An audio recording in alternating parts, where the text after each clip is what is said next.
And we start with the breaking news that police looking into the alleged historical Westminster paedophile ring say they're investigating the murders of 3 young boys.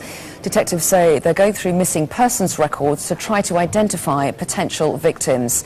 Well, Sky's Tom Parmenter is at Scotland Yard with the very latest. So, Tom, what have police said then?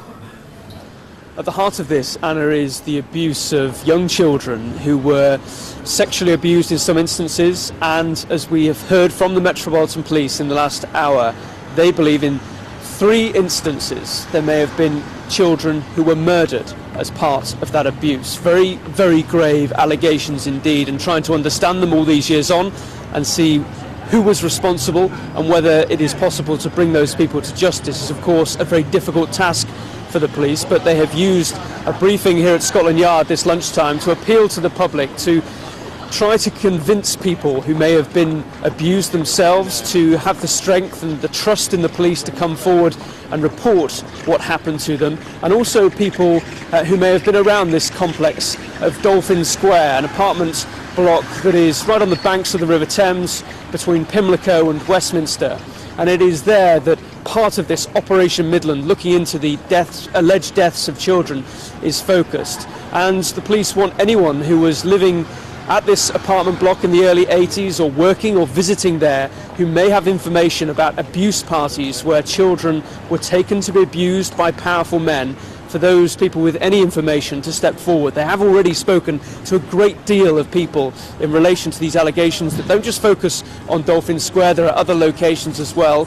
It is a difficult, complex inquiry, the police say, but it is something that they will not hesitate to go after anyone who they can perhaps get a conviction over for abuse that happened decades ago. Of course, there may not be tangible evidence, but the accounts that they have, and one in particular that has led them to open this homicide investigation, is from someone who is known as Nick. It's not his real name, but they say he is credible, he is true, and he's given police these accounts of very serious abuse going on at parties involving powerful men, and also these allegations of murder. They are being looked at by the police, who say they're looking at various locations across London, including military locations. They wouldn't be drawn on any specifics surrounding those military locations, but clearly a very complex police inquiry that is going on and will have many more months, if not years, to run.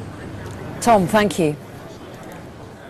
Well, details of that investigation come as police in North Yorkshire have issued an apology to victims of Jimmy Savile. Officers admit that they missed opportunities to investigate and prosecute him while he was still alive. Sky's Gerard Tubb reports. After decades of inaction, Scarborough has joined the lengthening list of towns and communities facing up to child sexual exploitation. The disgraced entertainer Jimmy Savile and his local sidekick Peter Giaconelli have been named by 35 people in the town as child abusers who got away with it. North Yorkshire police have finally admitted they failed to properly investigate the 2 men and have apologised. On behalf of North Yorkshire Police, I'm sorry. I'm truly sorry that we did not respond more effectively. We did not investigate those allegations early on. And I do hope, and it is a hope, that those victims will gain some reassurance from this year's investigation and our conclusion that both men would have been arrested had they been alive today.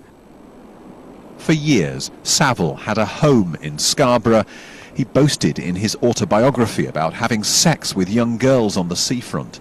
The police said they had no records of any alleged victims, but they did.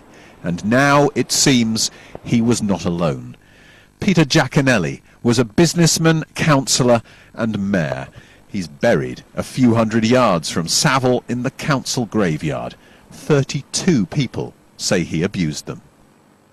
Giaconelli has already been stripped of his civic honours by the council.